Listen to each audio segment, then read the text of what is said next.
اعوذ باللہ السمیع العلیم من الشیطان الرجیم من حمزہ ونفخہ ونفثہ بسم اللہ الرحمن الرحیم ربی یسر ولا تعسر وتمم بالخیر۔ سورۃ الانعام ہے یہ، اور آج ہم آپ کو اس کا تعارف کرائیں گے، جس کو کہتے ہیں انٹروڈکشن۔ ٹھیک ہے، سب سے پہلے اس سورہ مبارکہ کا نام سورہ انعام ہے، یا آپ کہیے سورۃ الانعام ہے۔ ٹھیک ہے، اس کی آیتوں کی تعداد 165 ہے اور رکوع کی تعداد 20 ہے۔ انعام مویشیوں کو کہتے ہیں، جانور جیسے یہ آپ کے مویشی آپ کہتے ہیں چار پائے۔ ٹھیک ہے، کفار مکہ نے جانوروں کو اپنے طور پر خود حرام و حلال کر لیا تھا، تو اللہ تعالیٰ نے ان کی حلت و حرمت اور کفار کے جو فاسد یا خیالات فاسدہ کی تردید کی گئی ہے اس سورہ میں، ان کی باتوں کو رد کیا گیا ہے۔ چند آیات مبارکہ کے علاوہ ساری یعنی یہ جتنی آیات ہیں یہ پوری سورہ مبارکہ مکہ مبارکہ میں نازل ہوئی، یعنی یہ سورہ مبارکہ مکی ہے۔ مکہ شریف کی تقریباً تمام تر آبادی مشرک اور بت پرست لوگوں کی تھی۔ ان میں کیا تھا کہ پتھر کے بتوں اور مٹی کے مورتیوں کے متعلق ان کا عقیدہ یہ تھا کہ وہ بھی الہ ہیں یا الہ تک پہنچانے کا ذریعہ ہیں۔ ٹھیک ہے، کسی نہ کسی بزرگ کو انہوں نے ایک مٹی کی مورت کی صورت دے دی تھی، یا انہوں نے کسی بت کی صورت دے دی تھی، اور پہلے وہ یقیناً کسی نہ کسی بزرگ شخصیت کے نام سے جانے پہچانے جاتے تھے۔ جیسے لات ہی ہے، لات تو لات بھی یہ وہ بزرگ تھے، لات نام کا بعد میں بت بن گیا۔ کہ پہلے مکے کے جو یعنی آپ کہیے جو حاجی صاحبان آتے تھے ان کو یہ ستو پلایا کرتے تھے، اور کچھ لوگ تو بزرگ سمجھ کے ان کی یعنی پوجا کرتے تھے، اور کچھ لوگ واقعتاً ان کو الہ ہی سمجھتے تھے۔ بہرحال کفار مکہ کی تقریباً باتیں جو ہیں وہ بے سروپا تھیں، لیکن وہ سمجھنے کے لیے کچھ بھی تیار نہیں تھے۔ رسول اللہ صلی اللہ علیہ وآلہ وسلم نے ان کو بتایا کہ یہ بے جان اور بے زبان مجسمے ہیں، ان کی کوئی حقیقت نہیں ہے، اور یہ اللہ تعالیٰ کا قرب تمہیں کبھی بھی نہیں دلا سکتے۔ اللہ تو وہ ذات والا صفات ہے جو زمین و آسمان کا خالق ہے، ہر چیز پر قادر ہے، اور اس کا علم جو ہے وہ کائنات کے ذرے ذرے کو گھیرے ہوئے ہے۔ اندھیرے غار میں، تاریک غار میں، اندھیری رات میں ایک چھوٹی سی ننھی سی چیونٹی، کالی چیونٹی، کالی رات میں کالے پہاڑ پر رینگے تو وہ مالک رینگنے کی آواز کو بھی سنتا ہے، وہ مالک ہر چیز سے باخبر ہے۔ تو یہ باتیں سن کر وہ لوگ حیران ہو گئے اور مارے حیرت کے کہنے لگے اجعل الآلہۃ الہا واحدا ان ھذا لشیء عجاب، یہ تو بڑی عجیب بات ہے۔ مکے کے کافر تو یہ سمجھتے تھے کہ یہ جو بت ہیں ظاہر ہے اس سے پہلے کسی نہ کسی وہ بزرگ کی صورت میں تھے، تو اللہ تعالیٰ تک ان کی رسائی ہے۔ کسی کو وہ اللہ کی نعوذ باللہ بیٹیاں سمجھتے تھے۔ تو یہ ساری وہ انہوں نے کیا کہانی بنائی ہوئی تھی اپنی طرف سے، ان کے افسانے یہ تھے کہ یہ اللہ تعالیٰ سے ہماری باتیں منوا کر ہمیں وہ چیز دے دیتے ہیں جس کی ہمیں حاجت ہوتی ہے۔ تو یہ اپنی مشکلات میں انہی پتھروں کو یا پتھروں کے مجسموں کو پکارا کرتے تھے، ان سے دعائیں مانگتے تھے، ان سے اپنی حاجات اور مشکلات اور تکالیف میں ان کو دعا کے لیے پکارتے تھے۔ وہ سمجھتے تھے کہ ہم ان سے کہیں گے اور یہ اللہ سے کہہ کے ہمیں ہماری ضروریات اور حاجات پوری کروا دیں گے۔ ہمارے زمانے میں جیسے کہ ہم جانتے ہیں کہ فرشتے ہیں، بادل کے فرشتے الگ ہیں، بارش کے فرشتے الگ ہیں، بجلی جو چمکتی ہے کڑکتی ہے سورہ رعد میں ہے نا کہ جو یہ رعد ہیں یہ الگ ہیں، اس کے علاوہ کھیتی باڑی کے فرشتے الگ ہیں، جان نکالنے کے فرشتے الگ ہیں، قبر کے فرشتے الگ ہیں، نامہ اعمال لکھنے کے فرشتے الگ ہیں. لیکن آپ دیکھیے کہ ہم کھیتی باڑی کے فرشتے کو نہیں پکارتے، بلکہ کس کو پکارتے ہیں؟ اللہ سے دعا کرتے ہیں کہ اللہ تعالیٰ آپ ہمارے یعنی اس میں جو کچھ بھی ہم نے پودا لگایا ہے اس کو آپ تناور درخت بنا دیجئے، اس سے ہمیں پھول اور پھل اور ہمیں جو ہے غذا عطا کیجئے. تو ہم اللہ سے دعا کرتے ہیں.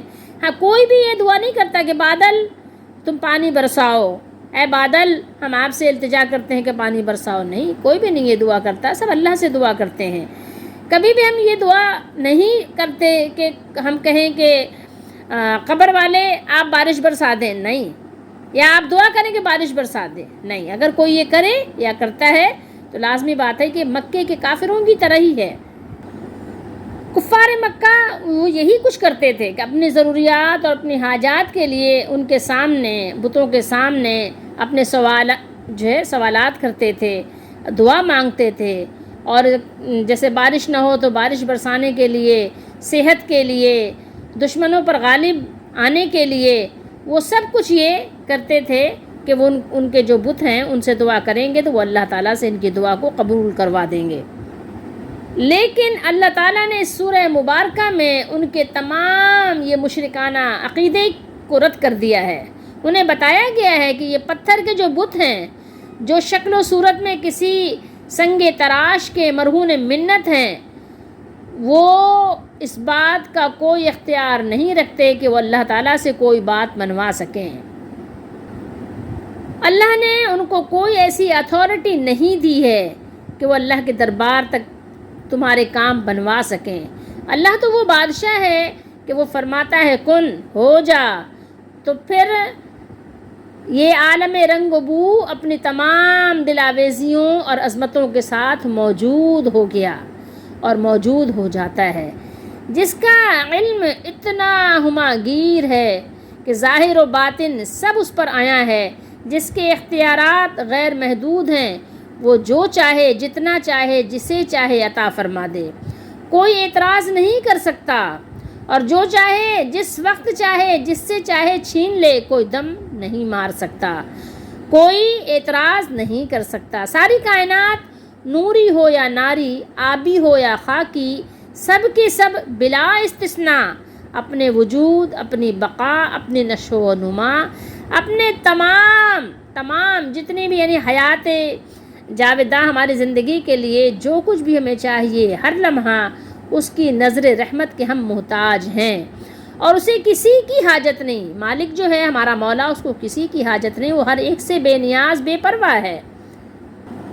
اور اس سورہ مبارکہ میں اللہ تعالیٰ کی صفت کمال کا ذکر کر کے ان کے مشرکانہ عقیدے کی بے سروپائی کو تشت ازبام کر دیا اور ان کی بنیادوں کو لرزا دیا گیا، ان کی بنیادوں کو ہلا دیا گیا.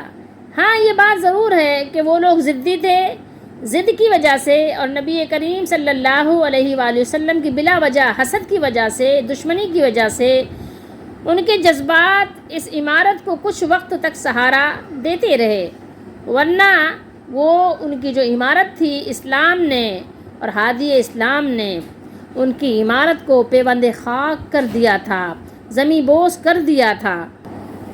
مالک الملک نے قرآن پڑھنے والے اور سننے والے کو فلسفے کی بھول بھلائیوں میں حواس باختہ پریشان حال نہیں چھوڑتا، اور اس کی ثقیل اور غیر مانوس اصطلاحوں سے قرآن مجید دوسرے مذاہب کی اصطلاحوں سے قرآن روب نہیں ڈالتا، کیونکہ قرآن تو ایک ایسی کتاب ہے جو ہر چیز کو کھول کر سمجھانے والی کتاب ہے.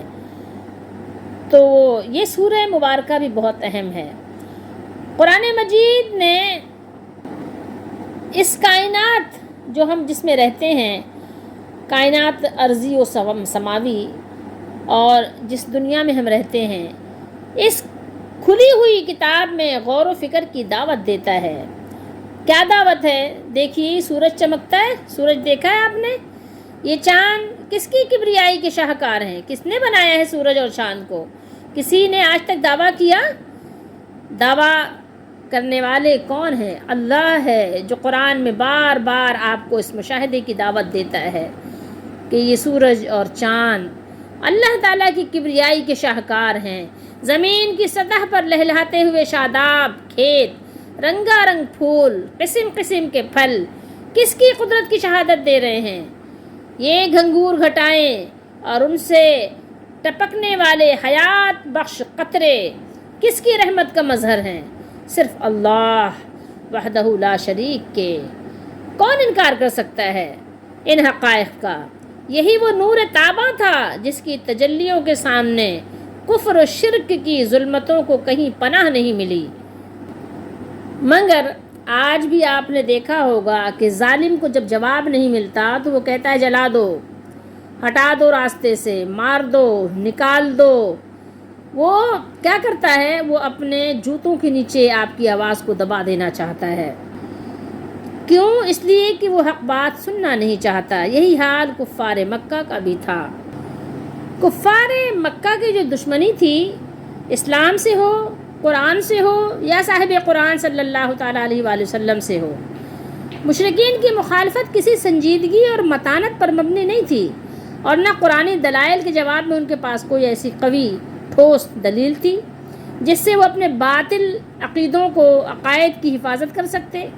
ان کا سارا سرمایہ مذاق تھا، استہزاء تھا، اور طرح طرح سے کیا تھا؟ طرح طرح سے ایذا پہنچانا تھا، نام بگاڑنا تھا، سیٹیاں اور تالیاں بجانا تھا، طرح طرح کی حجت بازیاں کرتے تھے۔ اب کچھ نہیں ملا تو کیا کہنے لگے؟ فرشتہ جو وحی لے کر آتا ہے وہ ہمیں نظر کیوں نہیں آتا؟ قرآن ایک مرتب کتاب کی صورت میں کیوں نازل نہیں ہوا؟ ایک ہی دفعہ میں کیوں نہیں آئی؟ تھوڑا تھوڑا سا کیوں آ رہا ہے؟ اور کچھ نہیں تو کہنے لگے اس یتیم اور بے یار و مددگار کو رسالت و نبوت کے لیے کیوں منتخب کیا گیا؟ لو اور سنو، موت کے بعد نئی زندگی کا آغاز ہوگا۔ بھلا یہ بھی کوئی ماننے کی بات ہے؟ نعوذ باللہ، اس طرح کا وہ مذاق اڑاتے تھے۔ بس اس قسم کے ان کے اعتراضات تھے جنہیں وہ بڑی شد و مت سے لوگوں کے سامنے، مسلمانوں کے سامنے اور اللہ کے نبی رسول محمد رسول اللہ صلی اللہ علیہ وسلم کے سامنے پیش کیا کرتے تھے۔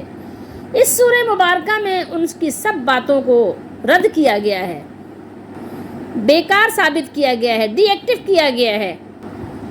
اللہ کے نبی صلی اللہ علیہ وآلہ وسلم انتہائی خلوص، محبت، شفقت کے ساتھ ان کی اصلاح کرنے کی کوشش کرتے تھے۔ ایک طرف انتہائی خلوص ہے، للہیت اور خیر اندیشی کے جذبات کے ساتھ نور حق کی طرف رہنمائی کی جا رہی ہے، دوسری طرف سے ضد، ہٹ دھرمی کا مظاہرہ ہو رہا ہے۔ اس سے ہادی برحق کا دل بہت رنجیدہ ہوتا تھا۔ اللہ تعالیٰ اپنے محبوب صلی اللہ علیہ وآلہ وسلم کو بار بار تسلی دیتے ہیں کہ آپ رنجیدہ نہ ہوں۔ آپ سے پہلے بھی انبیاء علیہم الصلاۃ والسلام تشریف لائے، انہیں ستایا گیا، اذیتیں پہنچائی گئیں، لیکن انہوں نے صبر کیا۔ یہی سنت الہی ہے، آپ کو بھی صبر سے اس سرد و مہری اور دل آزاری، جو آپ کی دل آزاری ہو رہی ہے، دل آزاری کا سامنا کرنا ہے۔ حق و باطل کی جو آمیزش ہے، نور و ظلمت کی جو کشمکش کا سلسلہ جاری ہے یا جاری رہے گا، اللہ تعالیٰ کی قدرت سے بعید نہیں ہے، دور نہیں ہے کہ وہ ایک لمحے، ایک آن کی آن میں سب کو اسلام لانے پر مجبور کر دے، لیکن یہ اس کی حکمت کے خلاف ہے۔ اللہ نے ہر ایک کو آزادی دی ہے، اپنی چوائس سے، اپنی پسند سے، اپنے شوق سے، اپنے علم سے، اپنے مشاہدے سے ایمان لاؤ، ورنہ ابراہیم علیہ السلام اور نمرود کی پہچان کیسے ہوتی؟ بتائیے کیسے پہچان ہوتی؟ تو یہ اس آیت مبارکہ میں اللہ کے رسول صلی اللہ علیہ وسلم کو تسلی اور اطمینان بھی اللہ نے دلایا ہے۔ کفار مکہ نے بہت سارے مشرکانہ رسوم ایجاد کر لی تھیں، تو اس سورہ کے آخری حصے میں مشرکین کی ان جاہلانہ رسموں کی تردید کی گئی ہے، جو انہوں نے جانوروں کی حلت و حرمت کی، یہ حلال ہے، یہ حرام ہے، ایسے ہے تو ایسے حلال ہو جاتا ہے، ایسے ہے تو حرام ہو جاتا ہے، وغیرہ وغیرہ کے متعلق مقرر کر رکھی تھی انہوں نے۔ اور واضح طور پر قرآن نے بتا دیا کہ یہ تمہاری من گھڑت باتیں ہیں، اللہ تعالیٰ کا یہ حکم نہیں ہے، یہ جھوٹی باتیں اللہ تعالیٰ کی طرف منسوب کرنا چھوڑ دو، ورنہ پھر پچھتاؤ گے اور رو گے اور پھر کچھ ہاتھ نہیں آئے گا۔ اور اس سورہ مبارکہ کے آخری رکوع میں اللہ تعالیٰ نے اپنے محبوب کریم محمد رسول اللہ صلی اللہ علیہ وآلہ وسلم کو حکم فرمایا ہے کہ آپ کہہ دیجئے قل ان صلاتی و نسکی و محیای و مماتی للہ رب العالمین، آپ اعلان کر دیجئے، آپ کہہ دیجئے۔ تو آپ قرآن مجید کی اس آیت مبارکہ کو بار بار پڑھیں، اس کا ترجمہ بار بار پڑھیں اور غور کریں، آپ کا دل پکار اٹھے گا کہ بخدا واللہ یہی حاصل اسلام ہے، یہی روح توحید ہے۔ قرآن مجید کی ہر صورت بہت پیاری ہے، ہر آیت بہت پیاری ہے، اور ہر آیت اپنے پڑھنے والے کو دعوت غور و فکر دیتی ہے۔ قرآن حکیم کتاب ہدایت ہے، اس کی تلاوت کا مقصد دل بہلانا اور وقت گزارنا نہیں ہے، بلکہ اس کا مقصد اولین تعمیر انسانیت اور تشکیل سیرت ہے، اور یہ مقصد تبھی حاصل ہو سکتا ہے جب پڑھنے والے کو اس کتاب عزیز سے دلی لگاؤ اور طبعی ربط پیدا ہو جائے۔ اور قرآن مجید کی تلاوت کرنے کے لیے، اس کے ساتھ لگاؤ اور ربط کو پیدا کرنے کے لیے اسلام نے چند آداب اور شرائط بتائے ہیں جن کی پابندی کرنے سے قرآن کریم سے فیضیاب ہونے کے دروازے کھل جاتے ہیں۔ اور اس میں سے ایک یہ بھی ہے کہ جب آپ تلاوت شروع کریں تو تلاوت شروع کرتے وقت سب سے پہلے پڑھیے اعوذ باللہ السمیع العلیم من الشیطان الرجیم۔ قرآن مجید کو خوش آوازی کے ساتھ پڑھیے، اپنی آوازوں سے مزین اور اس کو آراستہ کیجیے۔ اس کے علاوہ اس کو ٹھہر ٹھہر کر اطمینان کے ساتھ آہستہ آہستہ پڑھیے۔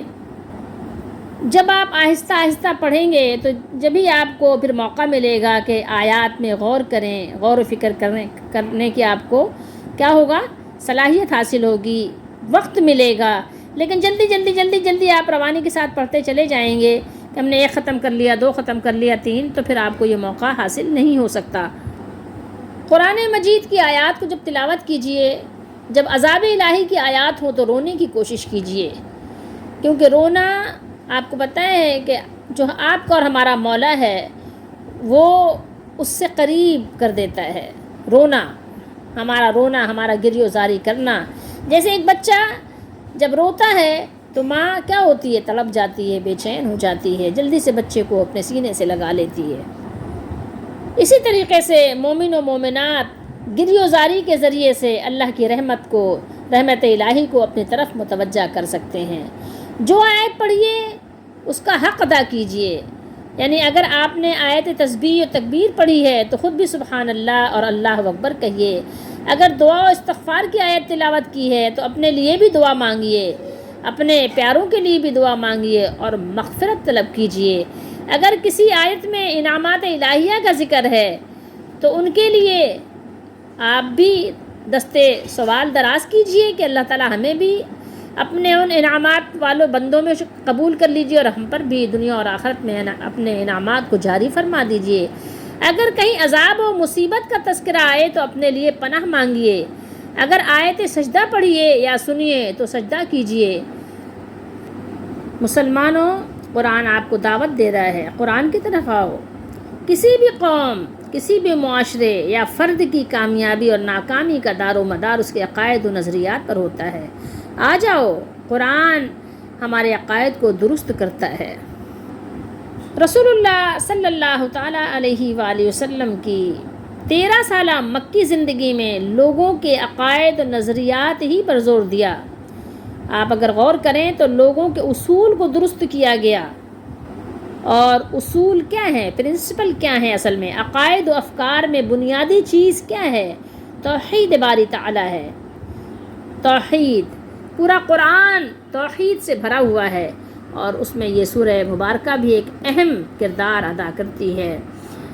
آئیے غور کیجئے، دیکھیے، اگر آپ کا عقیدہ درست ہے، اگر آپ کے نظریات درست ہیں، اگر آپ کے افکار درست ہیں تو آپ کی بنیاد مضبوط ہوگی۔ دیکھیے وہ اس طرح کہ بندے کے ذہن میں اپنے خالق و مالک، معبود و مسجود کا صحیح اور حقیقی تصور بیٹھ جائے۔ خالق کی عظمت و بزرگی اور مخلوق کی بے بسی کی حقیقت جب کسی انسان پر عیاں ہو جائے تو وہ آگ میں تنے تنہا اکیلا، جب کوئی ساتھ دینے والا نہ ہو، جبھی بھی وہ آگ میں کود جانے کو اپنا اعزاز سمجھتا ہے۔ فرعون سے ٹکرانا اس کے لیے باعث سعادت، اور اگر پتھروں پر لیٹنا بھی پڑے تو اس کے عزم و استقلال میں کوئی فرق نہیں پڑتا، اس کے قدم متزلزل نہیں ہوتے۔ تاریخ گواہ ہے کہ 13 سال کے عرصے میں تیار ہونے والے گنے چنے افراد نے تاریخ کا دھارا بدل دیا، اور آئندہ سالوں میں ہونے والی اسلامی فتوحات میں قائدانہ کردار انہی لوگوں کا تھا جن کے عقائد و نظریات چٹانوں سے بھی زیادہ مستحکم اور مضبوط تھے۔ تو ایسا کیسے ہوا؟ ایسا اس لیے ہوا کہ ان کا ایمان بہت مضبوط ہو چکا تھا، ان کا عقیدہ بالکل پختہ ہو چکا تھا۔ آئیے میں اور آپ بھی اپنے عقیدے کو قرآن کے مطابق ڈھال لیں۔ قرآن اپنے پڑھنے والوں کے حوصلوں کو بلند کرتا ہے، جیسے اللہ کے نبی صلی اللہ علیہ وآلہ وسلم اور صحابہ کرام کے حوصلے بلند تھے۔ نبی کریم صلی اللہ علیہ وسلم نے کبھی بھی ہمت نہیں ہاری اور ان کو قرآن سناتے رہے۔ سنو تم کو میں ارشادات ربانی سناتا ہوں، سنو تم کو میں ارشادات ربانی سناتا ہوں، ہدایت کے لیے آیات قرآنی سناتا ہوں، یہ فرما کر پڑھی حمیم کی آیات قرآنی، سنی عتبہ نے سن کر ہو گیا غرقہ بے حیرانی۔